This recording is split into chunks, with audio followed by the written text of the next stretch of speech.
Raw is the most repetitive wrestling show I've ever seen in my life. What up, Marks? Guys, Monday Night Raw, you know what time it is. You know what you're tuning in for. It's our Raw review and reaction. Here we go. Raw started off with the almighty Bobby Lashley coming out after defeating Drew McIntyre and Braun Strowman last night at WrestleMania Backlash. He comes out flanked with, a bunch of women. They're all happy with him. He's excited. They come out. MVP introduces him, and they're in the ring talking about what happened the night before. Obviously, how Bobby Lashley is still the almighty WWE champion. Then they issue an open challenge because Bobby Lashley is that great of a fighting champion. He wants to open an open challenge. And it's answered by Drew McIntyre, who comes out and says he's ready to take on that open challenge because we need to see another Bobby Lashley-Drew McIntyre match. Why not? So MVP goes on to say, you're excluded. You and Braun Strowman are both excluded from this open challenge. That's why. Yeah, exactly. And then Drew McIntyre is upset by that. He knocks out Bobby Lashley. The girls in the back are shrieking like crazy. And that's the way the show started. I mean, and then you have a bunch of people vying for that open challenge later on the night. Yeah, I mean, it was just, again, this repetitive, same Bobby Lashley showing up and Drew McIntyre coming in and pissing them off and something, blah, blah, blah. And for some reason, MVP has the power to be like, you guys can't do it, but everybody else can. So, I don't know, kind of a dumb segment.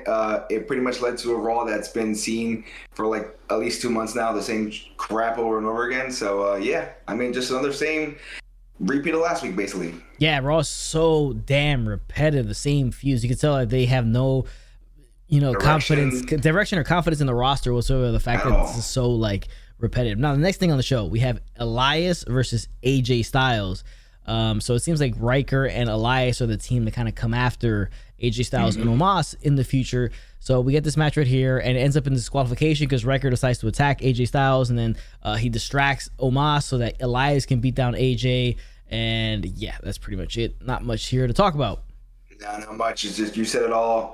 Just maybe, hopefully, this feud picks up a little more and gets a little more interesting. I highly doubt it, but yeah, we'll see what happens. I mean, this is the run that AJ and Omos, or whatever the hell you say his name is. This is what they're doing. This is how they're going. Yeah, this is where they're going with this going forward, and it is what it is. Next thing they show, Angel Garza versus Drew Gulak. Garza wins pretty quickly. And that's pretty much it. And then he leaves a rose in Gulak's face. And then in the back, you see R-Truth. He's talking backstage. And, whatever the jokey segment that he's having about him thinking that open challenge was for his championship and was for Bobby's championship.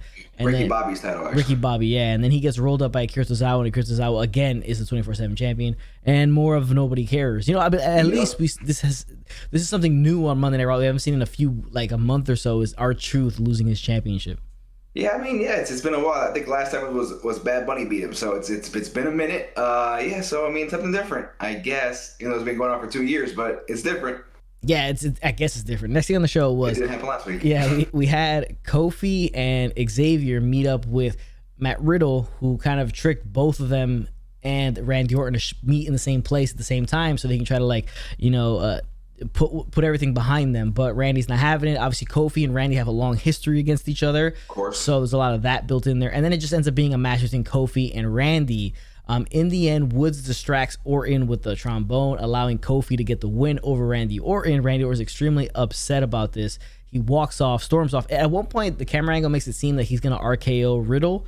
Because Riddle has his back turned to him and he kind of just standing there, but he walks away, leaves, and then Riddle tries to go after him while Xavier grabs Riddle's arm, try to hold him back, and Riddle turns around and pushes Xavier to the ground.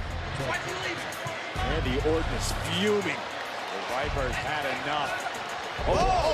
Riddle! Ground. So could we see a heel turn for Riddle? What are we going to see coming out of this? It's the most interesting thing right now on Raw is RK-Bro, to be honest with you. Yeah, I'm a little worried that they're just going to have this little segment where it's like, oh, is he going to do it? Is he going to RKO him? They're going to show different angles and the New Day are warning Matt Riddle to calm down and not be friends with them, and they're calling him a snake and whatever. But yeah, just I want to see a run. I'm liking the Riddle, the RK-Bro. I like it. They have good chemistry. It's fun. It's something different for Randy. Randy's been so serious and taking out legends and going with Bray Wyatt and Drew McIntyre and all these things for the last year. So this is something fun. They have great chemistry. It's funny. If they're gonna play this whole is he gonna RKO him thing for the next couple of weeks, that's gonna kind of ruin it for me. I just want to see them have a run and see where this goes. There's nothing else really exciting going on Raw. This is one of the only interesting things, and don't screw it up. Yeah, and it's like seems to be the least repetitive thing on Monday Night Raw right now. Yeah, the least repetitive. But I feel like we've seen this whole: is he gonna RKO him? Is he not? Like, you know at the end of the day he's gonna RKO him, but just don't force the issue, or don't tease it like it's gonna happen. Just let it happen naturally. See where this goes, man. And we have to overbook everything on Raw. Just come on. Yeah, now the next thing on the show is like a more cringe segment. You have Alexa's Playground, and the guests are the new women's tag team champions, Tamina and Natalya. They're there. I did enjoy how Tamina just kind of stared around the set the whole time, kind of just like, what the hell is this? And they're there on the set, and she has Lily in hand, and she's asking these dumb questions, and it's super awkward. It's kind of cringe. It's really not that great. And then it ends up leading to Tamina and Natalya against Baszler and Jackson, the rematch, because we had to get a rematch of this match that we've seen so many times. You have other women vying for this title as well, so might as well give other people a shot rather than go here. Then on top of that, you have the match. It's extremely short, and it ends with Reginald kind of walking up the steel steps, and the fire from the turnbuckle goes off. Now he's extremely far away from it. Baszler in a world of trouble. Alexa Bliss on a Kirifuda clutch. The Kirifuda clutch. Whoa! Away from it. The camera angle kind of shows how far away he is from it, so it doesn't really hit that well.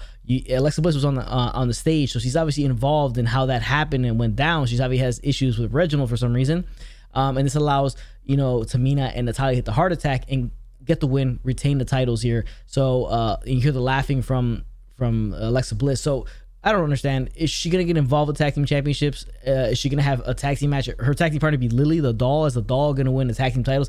I don't know.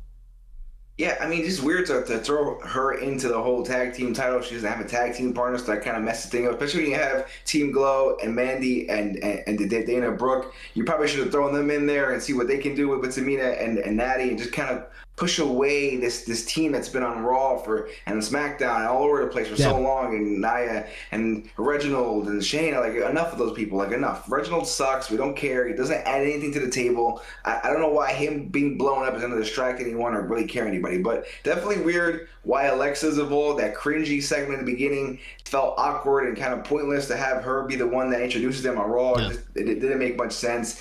But maybe she has the powers and she'll be a tag team partner with this Doll. I mean, we'll see where that. I mean, the Doll seems to be like the focal point of this, storyline with Alexa Bliss. I mean, I'm kind of, where's the Fiend? What else is out of this character besides being a weirdo? Yeah, so it's a little cringy and it's not really all that great, but we'll see what happens. So again, why is Reginald here? I don't know. There should have been a chance for Shayna Baszler to dump Nia Jax and go back to singles competition, but we'll have to wait for that going forward. Next thing on the show, we had the Sheamus and Ricochet segment. Now, Ricochet answered the open challenge in the kickoff show of WrestleMania Backlash. He lost, beat down Sheamus afterwards, stole his hat and his jacket. So this is what this whole feud is about, a hat and a jacket. We've seen it before, so I mean, it is what it is. But the match itself is a very, very fun match. Now, Ricochet's got new gear. He's got that jean jacket with a hood that he was wearing at the beginning of his NXT run. He's brought it back now, but now he's wearing jeans in the ring and taped up hands. So he's going for a different look. Whatever, maybe it works. The promo he cut really wasn't that great. He just doesn't have the voice. It's not just there. You know what I'm saying? So he hasn't. But the match is really, really fun. It's a fun match between the two. You see a lot of fight from Ricochet in this match, so you got that going for you. But in the end, he just hits a broken. There's a weird spot here where there is a pinfall that's counted to 3 on Ricochet, but Ricochet gets his shoulder up, but the referee still kind of, the 3 was kind of botchy, weird spot. Then immediately after, they just go to the bro kick spot and end the match there. So that's pretty much it. And I guess, I don't know, where does this go from here? I don't know. I mean, at least Ricochet is on TV and he has like a feud. Yeah. I mean, it's basically because my brother Carrillo got hurt last week and they had to find somebody, so they threw in Ricochet. His promos aren't great. I'm not sure if he has the just very dry with his promos. Like he comes off dry. He doesn't come off that interesting, which sucks because in the ring he's like freaking nature and he can literally fly. But his promos aren't strong. They're not really getting any better. So we'll see if he can adjust and keep elevating his game, and hopefully Sheamus can bring something out of him, some fire out of him. We'll see what happens. I'm not really that excited about it, but at least he's doing something because he hasn't been on TV for God knows how long. Exactly. So at least he's doing something and something somewhat meaningful. So the next thing on the show, Asuka is taking on Charlotte again because we need to see this match again. But I mean, they always have good matches, but still, like, you need to see the feud continue. So it's like basically see who, I guess if Charlotte wins, she faces Rhea Ripley, and I guess the same goes for Asuka. Who the hell knows? But Rhea Ripley comes out, she's there on commentary. It's a really good match, you know, minus the whole black screen because of wardrobe malfunction from Charlotte, whatever. You had that whole thing going down, but in the end, Asuka gets the win, which I'm surprised because I kind of feel like Asuka's gonna go away for a little bit. I think she needs a little bit of a refresh, but we'll continue with the same trio going forward, and I guess that's pretty much all there is. I mean, it's just repetition after repetition. Yeah, there's not much to say. It's been the same thing at the women's division on Raw. You know, it's just like, God, how many times can we see Asuka and Charlotte? And I love Charlotte, and I think Charlotte's becoming like a John Cena where people hate to see her, but I mean, at least she listens to her response, and you know, she's definitely like the number one women's wrestler on the planet, so it just is what it is. Yeah. But there's not much, there's no creativeness, there's nothing that we can really get behind and really care about. It's just matches that mean nothing, and they go back and forth, and it's like, what does it all mean? What are we going for? What are we doing? Like, it's probably going to be a triple threat again. Like, what does it matter? What does it matter? It doesn't really matter, and it's messing up Rhea Ripley's run because all she does is sit outside and watch other people wrestle, and I don't know. Good it's point, just not much going on with her anyway. It's just like we're seeing more of Charlotte in her Cruella de Vil look than we saw of Rhea. Just she's the champ. She should be the focal point, and she's not being the focal point at the moment. Yeah, I mean, similar to Asuka's run. It's probably the same thing, maybe. But we'll see what happens. Next thing on the show is another repetitive match. We've seen Damian Priest versus John Morrison again, and this is a lumberjack match, but with no zombies. They had regular superstars, and Nikki Cross for some reason was out there because I've never seen like a woman be out there in a men's like lumberjack match, right? But whatever. So they had zombies last night. Too. Yeah, they had the zombies, and they referenced the zombies in the show, so they didn't kind of just ignore the train wreck that was the zombie segment. So it's Priest versus him. It's a solid match between the two. You have Mason T-Bar like heavily involved in the outside. They're finally back. They get beat up by Priest. Then you have for some reason like Cedric Alexander just slide in the ring and just do a dive on Shelton Benjamin on the outside. They start brawling. In the end, Priest gets the win. He continues to go on his run. He says that as a promo afterwards, he says these guys are in the rear view. Him, you know, speaking of Morrison and Miz. So if he's on to bigger and better things, we'll see. And everybody's teasing about the open challenge, and so does Priest at the end of this one. Yeah, I mean, if Priest is gonna say I'm gonna be WWE champ, then maybe he should actually show up at the end. Shocker he doesn't. But yeah, this is over. It's run its course. There's no more. I'm glad they're killing it and it's done. Priest needs to move something else.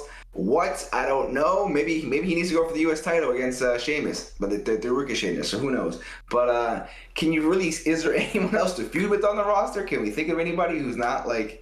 I mean, I'm guessing if Keith Lee returns, we can have a whole Keith Lee Priest thing again, like they did in NXT. I don't know, or maybe with Mason T-Bar. I don't know. There's nothing really exciting on Raw, so who really even cares? Yeah, at this point, nobody really does care. Next thing on the show was the Bobby Lashley Open Challenge. So we had a bunch of people teasing. You had Mason T-Bar teasing. You had the New Day teasing. You had Damian Priest teasing. You had Shelton Benjamin teasing as well. Yep. So the person that answers the call is Kofi Kingston. It's kind of strange how they would put Kofi in that spot instead of somebody else that can maybe use the spot a little bit better than Kofi can. Like Priest, or I don't know, somebody else. Maybe I think somebody that would have felt a little bit more important in the spot. So Kingston kind of comes out and you're kind of just like, oh man, Kofi's cool and stuff, but he's in a tag team, so we know he's not going to just kind of bounce and try to win WWE Championship again. So he has the match. It's a fun match between the two. Obviously, Kofi's a tremendous performer, and in the end, it's Drew McIntyre that takes the cane from MVP, hits Lashley with it, and allows Kofi to roll up Lashley for the win. Now, the whole thing was they were advertising it as an open challenge for the WWE Championship. In the end, it's not. They kind of vert course on that. And they say like, "Oh, I never said it was for the WWE Championship," which was kind of weird how they would play that. Yeah. I don't know if that was a mistake or something like that. Whatever. I don't think it was, but it was what it was. But in the end, it's pretty much just going to lead to Lashley and McIntyre again. That was MVP's cane to the throat. Kofi Kingston pulls off the win again. Yeah, just a confusing finish with the whole, you said it was open challenge we figures for the belt. Everybody's saying it's for the belt, and then it's not. It's just like, it's sloppy, it's stupid. Then don't have an open challenge if that's the way you're going to end it, because it came out dumb and just sloppy. Like, that's what you had for creative, was the swerve. It really wasn't. Like, I don't know, man. It's like no one cares. I I guess they're waiting for when people are able to come in the arenas and they're traveling again to really even try to fill 3 hours of wrestling, because now it just feels like they just like, whatever, just you guys are here, so go out there and do something. That's basically what it feels like they're doing. Yeah, it's bad. Like, it's really bad. Raw is almost unwatchable. It put me to bed last week, literally. That's why we didn't have a show, because I fell asleep. This week I almost fell asleep again. I'm surprised NXT and SmackDown are in the same company. I know I keep saying that, but I can't believe they're in the same company, because what's happening on Raw is a disgrace. Yeah, it's like Groundhogs. They come on the same show every single day. It's kind of repeating every Monday. But guys, that's a review. I mean, it is what it is. Raw sucks. So you all know that already, but you're tuning in to see our reaction, our review to it, and our thoughts about it. So that's what you guys get here. Appreciate you guys for tuning in. Remember to drop a like on this video. Helps out the YouTube algorithm. Hit the chair in the corner before it hits you first, and sub to the channel. Appreciate you guys for tuning in. Check out tomorrow, 7:30 p.m. News and Rumors. Then Tuesday night SmackDown as well. I mean, Tuesday night NXT. We'll see the review for NXT after that as well. So stay tuned for all that stuff tomorrow, and more in the pipeline coming as well. Special videos, all that good stuff. Appreciate you guys for tuning in. If it doesn't work for you, then I'll do the job. One more week to Raw. Later, folks.